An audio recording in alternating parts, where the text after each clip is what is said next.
अकबर ने बूंदी के राजा सुरजन को कहा कि सुरजन जी यार मेरी पास जानकारी आई है कि तुम्हारी राजकुमारी भानकंवर की तुम शादी की बात सोच रहे हो, शादी करने वाले हो। और उसने कहा जी सर, जी जी जी एकदम सही बात है, और भानकंवर की शादी की बात चल रही है, हम शादी करने वाले हैं उसकी। तो कहा जहांगीर से सगाई कर दो। किससे सगाई कर दो? अब सुरजन जहांगीर के साथ सगाई करना नहीं चाहता, तो सुरजन फंस गया। यदि अकबर को अकबर के दरबार में मना कर दे कि मैं तेरे बेटे से मेरी बेटी की सगाई नहीं करूंगा, तो अकबर शाम से पहले पहले पकोड़े बना खा जाए। वहां बैठ के आप उसके घर में कैसे मना कर सकते हो उसको? तो सुरजन को भगवान जाने क्या दिमाग में आया, और सुरजन ने हाथों हाथ कहा कि सर मैंने सगाई कर दी। अकबर उसको चेहरे से पता चल गया कि झूठ बोल रहा है। अकबर ने काउंटर क्वेश्चन किया हाथों हाथ, किससे कर दी? और उसने बेचारे ने देखा कि दरबार में सारे के सारे हेड डाउन करके बैठे हुए थे। एक कल्ला रायमलोट टांग पे टांग देके मूंछों को बंट लगा रहा।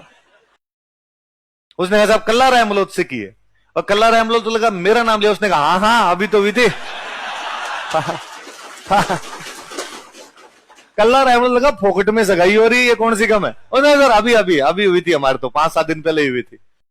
अकबर को साफ साफ पता कि सुरजन भी झूठा है, कल्ला रायमलोट भी झूठा है, पर लड़की का बाप कहे कर दी, जिसे अभी वो कहे मेरे से कर दी, फिर आप क्या कर सकते हो?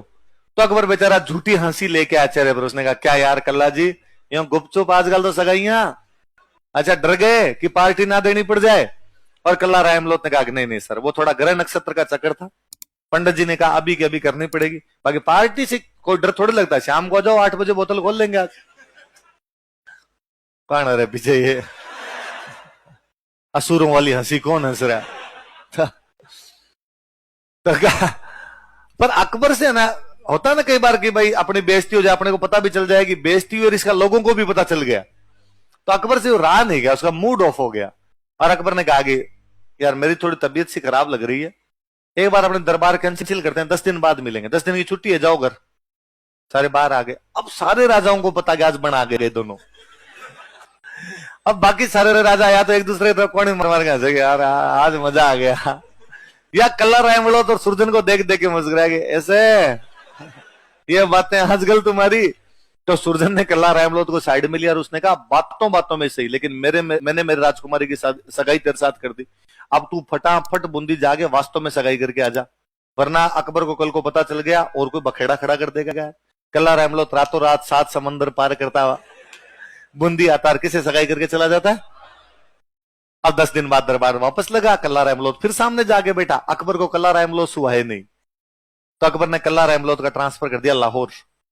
कहां कर दिया कि इसको आगरा मत रखो, मेरे सामने रहता मेरा मूड खराब होता है, तो कहां भेज दो? लाहौर। अच्छा लाहौर में एक पहले से गवर्नर था, तो हर राज्य में क्या बनाया जाता है? गवर्नर, हिंदी में बोलते सूबेदार। क्या बोलते? राज्य को बोलते सूबा, राज्य क्या बोलते? तो जिसको सूबा मिलेगा वो क्या हो जाएगा? सूबेदार। तो पहले एक सूबेदार था, तो जैसे मुख्यमंत्री था वहां पे, तो इसको बना के भेज दिया डिप्टी, सचिन पायलट उप मुख्यमंत्री बना के भेज दिया, भाई तू चला जा वहां पे। अच्छा कल्ला रायमलोट वहां पे उप सूबेदार बन के गया, डिप्टी गवर्नर बन के वहां पर गया, लेकिन उस गवर्नर से कल्ला रायमलोट की बनी नहीं, और थोड़े दिनों बाद कल्ला रायमलोट ने गवर्नर को मार दिया। आप अपने सीनियर को मार देते हो, क्या यह राजा की आज्ञा का उल्लंघन नहीं है? वायलेशन है कि जो ऑर्डर आपको दिया था आप पालन नहीं कर रहे, उल्टा अपने सीनियर को मार देते हो। कल्ला रायमलोट जानता था कि अब अकबर फांसी लगाएगा। कल्ला रायमलोट अपने चुपचाप लाहौर छोड़ता है, सिवन आ जाता, सिवन आके बैठ गया। अकबर ने कोई एक्शन ही नहीं लिया, अकबर चुपचाप बैठा है। उल्टा 3-4 महीने बाद अकबर ने कल्ला रायमलोट को बुलाया कि कल्ला जी मेरे से आगे मिलो एक बार। कल्ला रायमलोट मिलने के लिए गया, तो अकबर सामने गया, जाके गले लगा कि शाबाश मेरे चीते, क्या मारा यार लाहौर में उस गवर्नर को, सारे समाचार हैं, और मैंने इसीलिए भेजा था तेरे को, वो लिचड़ आदमी था, मरना ही था उसको, और आपका प्रमोशन, आप गवर्नर हो। कल्ला रायमलोट बैठा बैठा सोचेगी यार मामला गंभीर है, अकबर इतना सीधा है नहीं जितना सीधा बनने की कोशिश कर रहा है। और बताओ कल्ला जी घर के क्या समाचार है? साहब दया है बादशाह की, जिसपे कृपया हो जाए उस आदमी क्या दिक्कत हो सकती है? घर परिवार सब राजी खुशी है, सब सही है। तुम्हारी तबीयत ठीक रहती है? हाँ मैंने सुना तुम अपनी बहन के लिए कोई लड़का देख रहे हो। हाँ। और कल्ला जी को लगा अच्छा दुख है पेट बतावे माथो, कि दर्द तो कहां पे हो रहा है? पेट में। आदमी बता क्या रहा है? माथा, कि सर दर्द हो रहा है मेरे, समस्या गंभीर है इसके। और कल्ला ने कहा कि हाँ साहब, तो इसीलिए मैं तो लाहौर से सिवाना गया था कि बहन के लिए लड़का देख रहे हैं, तो जहांगीर है, जहांगीर के साथ में तुम्हारी बहन की सगाई करो। अब कल्ला फंस गया। कल्ला समझता था कि अकबर उस बात का बदला लेना चाहता है कि बूंदी वाली राजकुमारी के टाइम तू बीच में आ गया था, अब ले मैं तेरी बहन की शादी किसके साथ कर दूंगा। और कल्ला राय मलोत ने वैसे कहा कि सर बात तो सही है आपकी, मैं मेरी बहन की सगाई जहांगीर के साथ कर दूंगा, और मेरे लिए तो अच्छी बात है कि इतने बड़े घराने में इतने बड़े बादशाह के बेटे के साथ बहन की शादी करूंगा। अरे हम तो गरीब आदमी है, आप छोटे मोटे सामंत है, आप बादशाह हो, किसी बड़े बादशाह में, बड़े राजा में, बड़े सुल्तान में, नवाब में कहीं रिश्ते करो, कहा छोटे मोटे रिश्ते कर रहे हो। कितना यूं अजीब सा लगेगा कि साहब दिल्ली का मुगल बादशाह और उसका बेटा सिवाना शादी करने के लिए गया। अकबर ने कहा नहीं, अमीर गरीब की क्या बात है, लड़की में गुण अच्छे होने चाहिए। गांव में घर वाले ऐसे डायलॉग देते हैं ना, है ना, हमें कोई दहेज वेज नहीं चाहिए रे भाई, हमें तो लड़की अच्छी चाहिए, 2 जोड़ी कपड़ों में लेके आ जाएंगे। बाद में लिस्टें बना बना के भेजते हैं क्या क्या चाहिए। शुरुआत में फर्जी फर्जी बातें करते हैं, बाद में एक एक के यूं हमारे तो टावरों के भी इतने कपड़े भेजो, डोकरों के भी कपड़े भेजो, है ना, मरने वाला आदमी होता है, पैर लटक रहे हैं कब्र में, इसकी भी धोती भेजो, कहां पहना होगी इसको धोती। तो ऐसे करते रहते हैं। तो अकबर ने वैसे डायलॉग दिए, और कल्ला रहमत ने वैसे कहा था। अकबर ने कहा नहीं नहीं भाई कोई दिक्कत नहीं है हमारे तो कल्ला रहमत ने कहा ठीक है साहब, पर मेरे पास अभी ब्याह करने के पैसे नहीं है। उसने बहाने तो खूब बनाए। तो अकबर ने कहा जीते पैसे चाहिए ले जा। अब कल्ला रहमत ने वहां से लिए पैसे, यहां पे आगे सिवाना किले का पुनर्निर्माण करवाया, ऊंचा ऊंचा करवाया आपने सिवाना किला। फिर अकबर के पास मैसेज गया कि सर बारात भेज दो, लेकिन ध्यान रखना बाराती कम भेजना, मेरे पास ज्यादा बाराती रुकवाने की सामर्थ्य इतनी ताकत नहीं है। अकबर ने कहा एक तो जहांगीर आएगा और केवल 4 दोस्त आएंगे साथ, 5 आदमी तो रुकवा ही लेगा। उसने कहा नहीं सर ऐसे 10-11 भी भेज दोगे तो कोई दिक्कत नहीं। अकबर ने कहा मैं तो खुद ही नहीं आ रहा, जहांगीर और जहांगीर के दोस्त आ जाएंगे, इनकी व्यवस्था तू कर लेना, शादी करके भेज देना। और ज्यादा दिक्कत आए तो तेरा ताऊ मोटा राजा उदय सिंह जोधपुरी तो बैठा है, को आइस वाइस कम पड़े तो वहां से मंगवा लेना तू। तो भाई जहांगीर की बारात है सिवाना, बारात का स्वागत जब करते हैं बारात के सामने मिलने के लिए जाया करते हैं, उसको बोलते हैं सामेड़ा। अभी वो तो गांव वाले तो सब जानते हो आप, सामेड़ा करते हैं शादी ब्याह के अंदर। अब भाई जहांगीर सिवाना में बाहर आके बैठे, पहले क्या बारात गांव के बाहर रुकती और गांव के बाहर वहीं जाके सामेड़ा करके फिर लेके आते। आजकल तो क्या सीधी आई जाती है बारात, वहां पे फिर जाके करते हैं। तो जहांगीर बाहर आके रुका हुआ एकदम, जहांगीर बैठा है, जहांगीर के चारों दोस्त उसके साथ बैठे, दोस्त जहांगीर से ज्यादा तैयार होके बैठे। और ये पता नहीं क्यों होता है कि दूल्हे के दोस्त दूल्हे से ज्यादा तैयार होते हैं, कि दूल्हे के दोस्तों को गलतफहमी होती है कि सेंटर ऑफ अट्रैक्शन हम है, जबकि ऐसा होता नहीं है। सेंटर ऑफ अट्रैक्शन केवल एक बंदा होता है, और वो कौन होता है, पहले दूल्हे के साथ में जो होते हैं वो बोले कितने तैयार हो जाए लेकिन फिर भी उनको कोई देखता।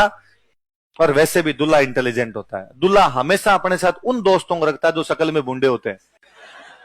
दूल्हा जानता है कि यार अच्छे दोस्तों को रख लिया, हैंडसम रख लिए, तो फिर अपने कौन देखेगा। तो यदि आपका कोई दोस्त दूल्हा बनते टाइम आपको कहे कि तू मेरे साथ रहना, इसका मतलब समझ लेना कि उसकी नीयत कैसी है। वो ये सोच रहा है कि बूंदा आदमी है, ये मेरे साथ रहेगा तो इसको तो कौन देखेगा। तो आप कहना कि नहीं भाई मैं और कोई भी काम कर लूंगा तेरी शादी में, लेकिन तेरे साथ में तो जहांगीर बैठा है, चारों दोस्त 2 इधर बैठे 2 इधर बैठे, जोधपुरी कोट पैंट पहन के ऊपर तक बटन बंद किए हुए, डीओ छिड़क के आए हुए, तैयार होके बैठे। कल्ला रहमत गया 50 एक आदमी लेके अपने, जहांगीर के गले में जूतों की माला पहने, चारों को कूटा पकड़ के 500 कूटा इनको शानदार वाला सा। भाग गया कहते ना तेरे बाप को जाके नहीं की शादी में। जहांगीर बेचारा बागार, पहला एसटीडी पीसीओ मिला उसी से फोन किया कि पापा कहां भेज दिया आपने। अरे वो कल्ला रहमत के पास भेजा के कूटा उसने हमें, मेरे दोस्तों की शेरवानियां फाड़ दी, सबकी मुर्गे बना रखे हैं उनको। हाँ भाई मुगल शहजादे की इस प्रकार बेइज्जती नहीं कर सकते। अब अकबर ने मोटा राजा उदय सिंह के पास मैसेज किया कि मोटा राजा उदय सिंह मैं नहीं जानता तू कैसे करेगा, साम दाम दंड भेद येन केन प्रकारेण, कल्ला रहमत की लाश चाहिए। 1589 में अकबर की तरफ से इधर से कल्ला ये मोटा राजा उदय सिंह सिवना पर अटैक करते हैं। कहां पर अटैक करते हैं, कल्ला रहमत तैयार था, वो साका करता है। यहां पे क्या करता है, जब लगे कि हम जीत नहीं पाएंगे लेकिन हम झुकेंगे भी नहीं, अपने आन बान शान की रक्षा के लिए जो युद्ध किए जाते उनको युद्धों क्या बोलते थे। ये सिवाना का दूसरा साका था। पहला साका 1308 में सातल और सोम कर चुके थे, पढ़ा था हमने। ये सिवाना का दूसरा साका था, 1589 में होता है। साके में 2 चीजें होती है, बताओ क्या क्या। जौहर की बात आई तो कल्ला रहमत की तो शादी नहीं हुई थी, अभी तक सगाई हुई थी। किसके साथ हो रखी थी? भान कंवर बूंदी से सिवाना मैसेज करती है कि कल्ला जी, मैंने सुना है कि तुम वहां साके की तैयारी कर रहे हो, पर यदि तुम्हारे वहां साका होगा तुम्हारे जोहर कौन करेगा? तुम तो शादीशुदा ही नहीं हो। कल्ला रामलोत ने कहा कि हाँ सही बात है, यदि मैं शादीशुदा होता तो मेरी रानी जोहर करती, लेकिन अब चूंकि मैं शादीशुदा नहीं हूं तो घर की जो भी सीनियर महिला है वो कर लेगी। तूने कहा क्यों, दूसरी क्यों कर लेगी? मैं हूं तुम्हारी रानी। हिंदू धर्म कहता है कि सगाई अपने आप में आधा विवाह है, इसलिए मुझे लेकर जाओ तुम। कल्ला रामलोत बूंदी जाता है, एक राजकुमारी जिसकी अभी तक शादी भी नहीं हुई थी, एक राजकुमारी जो किसी एक राजकुमार से केवल और केवल सगाई के बंधन में बंधी हुई थी, वो सिवाना आती है अपनी मर्जी से, यहाँ पे आके जौहर का नेतृत्व करती है। तो जौहर किसने किया? केसरिया को लीड कौन करता है बाद में? राजस्थान वीरांगनाओं की धरती है। किसकी धरती है? विडंबना देखिएगा, इतिहास इन भान कंवरों के बारे में जानता ही नहीं है।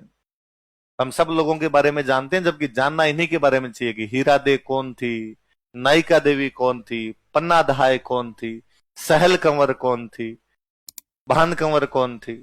अच्छा, कल्ला रायमलो तो ये भी भाई जोधपुर वालों का भाई है, तो ये भी राठौड़ी है, राठौड़ों की ब्रांच हो गई। रायमलोत रायमल का बेटा, इसलिए रायमलोत लगाने लग गया। ये पृथ्वीराज राठौड़, ये जब घटना हुई, साके वाली घटना हुई, उससे थोड़े दिन पहले कल्ला रायमलोत से मिलता है। किसे मिलता है? तो उसने कल्ला रायमलोत को समझाया, पृथ्वीराज राठौड़ उसका अंकल लगता है, राठौड़ राठौड़ है ही आपस में, अंकल लगता है। तो उसने समझाया कि यार कल्ला तू पागल हो गया क्या? तो यार चला चला के पंगे क्यों लेता है? उसने क्यों अंकल, क्या कर दिया आप?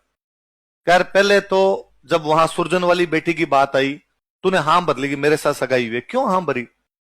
फिर तेरे को लाहौर भेजा, उस गवर्नर को मार दिया। फिर जहांगीर की बारात आई, तूने जहांगीर को कूट के भेज दिया। यार ये अच्छी बातें नहीं होती ऐसे। और अब अकबर तेरे पे खार खाया बेटा, मरेगा तेरे को अकबर। उसने कहा अंकल मैंने तो खुद ने कफन सिला रखा है, पर मैं तो खुद ही तैयार बैठा हूं कि मरने के लिए। अकबर आए तो सही, पर मैं मरने से पहले अकबर को बता के जाऊंगा कि पंगा गलत जगह लिया है उसने। मैं क्या चीज हूं मैं बता दूंगा अकबर को, मैं साका कर लूंगा यहां पर। अंकल आप मेरा एक काम कर सकते हो कि आप तो राइटर हो, बता भाई क्या काम करना है? कि आप मेरे मर्सी लिख दो। क्या लिख दो मेरे? क्या लिख दो? किसी के मरने के बाद उसकी याद में कोई दोहा कविता वगैरह लिखा जाता, कोई गीत लिखते, उन गीतों को क्या बोलते? कोई युद्ध में लड़ता हुआ मारा गया, उसकी ब्रेवरी पर, उसकी बहादुरी पर, उसकी वीरता पे जो दोहे लिखे जाते उन दोहों को क्या बोलते? तो कभी कोई युद्ध में लड़ता हुआ मारा जाता, उसके बाद उस पर जब दोहे लिखते उन दोहों को क्या बोलते? तो कल्ला रहमलो ने पृथ्वीराज राठौड़ को कहा कि अंकल आप मेरे मर्सी लिखो। उसने कहा लिख दूंगा, तुम लड़ेगा, लड़ने के बाद मरेगा, मरने के बाद लिख दूंगा। उसने कहा ना आज ही लिखो, अभी अभी। अरे तो मरने के बाद लिखे जाते हैं इसलिए नाम है मरसी, अभी लिखूंगा फिर तो जिंदा सी हो गए। और फिर ये तो कवि चेक करता है कि भाई अगला बंदा कैसे लड़ा था, मैं देखूंगा। तू हाथी पे लड़ेगा, घोड़े पे लड़ेगा, तलवार से लड़ेगा, भाले से लड़ेगा, कितने लोगों को मार के मरेगा, कितनी देर तक लड़ेगा, सर कट जाएगा, फिर कितनी देर तक लड़ेगा, तो ये तो मैं देख के लिखूंगा यार, मुझे क्या पता तू कैसे लड़ेगा। उसने अंकल आप तो लिखो, जैसे आप लिखोगे वैसे वैसे मैं लड़ाई कर लूंगा। कटिया पहला कोड स्यूं गाथ सुनी नहीं जाए, जिन बिद कवि जतावियो न उन बिद कटियो जाए। उसने कटने से पहले अपने कटने की सारी कहानियां सुन ली थी, जैसे जैसे कवि ने लिखा था वैसे वैसे वो कट के मर गया था। गज सिंह के दो बेटे थे, बड़े बेटे का नाम था अमर सिंह, क्या नाम था? और छोटे बड़े बेटे का नाम था जसवंत सिंह। बड़े बेटे का नाम क्या है और छोटे बेटे का नाम क्या है? अमर सिंह योग्य, बहादुर, पराक्रमी, अच्छा, जितनी विशेषता हो सकती है वो सारी विशेषता किसमें थी? अतः स्वाभाविक था कि गज सिंह के मरने के बाद जोधपुर का अगला राजा कौन बनेगा? बड़ा भी है और कोई कमी भी नहीं है, तो ये बन जाए, क्या दिक्कत है? जसवंत सिंह छोटा था पर जसवंत सिंह स्मार्ट बंदा था, और उसे लगा कि यार राजा तो मुझे बनना है, पर अब भैया को बाईपास कैसे किया जाए? तो कोई ना कोई अपने नाम को रिकमेंड करे, कोई ना कोई पापा को जाकर कि नहीं अमर सिंह को मत बनाओ, किसको बनाओ? जसवंत सिंह, तो पार पड़ सकती है। तो कौन करेगा अपने नाम को रिकमेंड? तो उसे लगा यार कोई ऐसा बंदा ढूंढा जाए जिसकी बात पापा मान ले, जिसकी बात पापा कभी टाले नहीं। उसने ऑब्जर्व करना शुरू किया, तो उसके समझ में आएगा उसके पापा की गर्लफ्रेंड है अनारा बेगम। क्या नाम था? और कि पापा अपनी गर्लफ्रेंड की कोई भी बात टालते। एक दिन भाई अनारा बेगम का जो कमरा था, अनारा बेगम का जो महल था, उसके बाहर जसवंत सिंह सुबह सुबह जाके खड़ा हो गया। अनारा बेगम बेचारी बाहर निकल के आई, आंखें मसलते हुए बाहर आई, आगे देखा जसवंत सिंह उसकी स्लीपर हाथ में लिए खड़ा था, चप्पलें हाथ में लेके खड़ा। और अरे अरे अरे अरे क्या कर रहे हो तुम जोधपुर के राजकुमार हो, मैं तुम्हारे पिताजी की दासी हूं, तुम मेरी चप्पलें कैसे उठा सकते हो? और ये किसी को पता चलेगा वो शिकायत कर देगा, तुम्हारे पिताजी मुझे कहेंगे कि राजकुमार के हाथ में चप्पलें दे दी। पर जसवंत सिंह कुछ ही नहीं बोला, आगे बढ़ा, स्लीपर उसके पैरों में पहनाई, चरण स्पर्श किए और कहा इसमें चप्पलें हाथ में उठा ली तो क्या हो गया, और आप क्या को दासी थोड़ी हो, आप मेरे पापा के साथ रहती हो तो मेरे तो मम्मी हो। और मम्मी की चप्पलें उठाने में क्या हर्ज है। और बताओ आपकी तबीयत वगैरह सब ठीक रहती है? मैंने सुना था बीच में आपकी गठिया का दर्द उठ गया था, बिस्का धीराज को बुला के लाऊं? पर अनारा बेगम को बड़ा अच्छा लगा। अनारा में लगा, रे टावर कितना सिंसियर है, कितना ध्यान रखता है। अनारा बेगम भाई रे जुग जुग जियो। अब आते जाते जसवंत सिंह दोनों टाइम सुबह शाम गुड मॉर्निंग मम्मा, गुड इवनिंग करके जाए। अनारा बेगम को बड़ा अच्छा लगता। अमर सिंह पहली बात तो उधर आता ही नहीं जहां महिलाएं रहती थी, और कभी आया तो उसने नमस्ते। अनारा बेगम को लगने लग गया कि अच्छा दोनों में से कौन है, जसवंत। और एक दिन अनारा बेगम ने गज सिंह जी को कहा कि गज सिंह जी आपको मेरी एक बात माननी पड़ेगी। गज सिंह जी ने कहा आज दिन तक कौन सी बात टाली है तेरी, सारी बात मानता ही हूं मैं तो तेरी। और अनारा बेगम ने कहा कि मैं ये चाहती हूं कि जोधपुर का अगला राजा किसको बनाया जाए। और गज सिंह अरे नहीं नहीं नहीं भाई ये नहीं, अमर सिंह बड़ा है, योग्य, बहादुर, पराक्रमी सब कुछ है, इसलिए राजा तो अगला कोई बनेगा तो कौन बनेगा हम, और कोई बात है तो मांग ले, ये नहीं, देख ऐसे मामलों में इंटरफेयर मत किया कर तू। अनारा बेगम ने कहा बस कितना ही सख्त आदमी हो यहां पिघल ही जाता है। गजिन का बात ठीक है, जोधपुर का अगला राजा किसको बनाया जाएगा, तो अमर सिंह बड़ा बेटा उसको क्या दिया जाए, तो उसको छोटी सी जागीर दी गई नागौर। क्या दिया गया, तो छोटे बेटे को बड़ा राज्य मिला, मतलब जसवंत सिंह को मिला जोधपुर, बड़े बेटे को छोटा राज्य मिला, मतलब अमर सिंह को क्या मिला। और ये कांड कौन कर गई,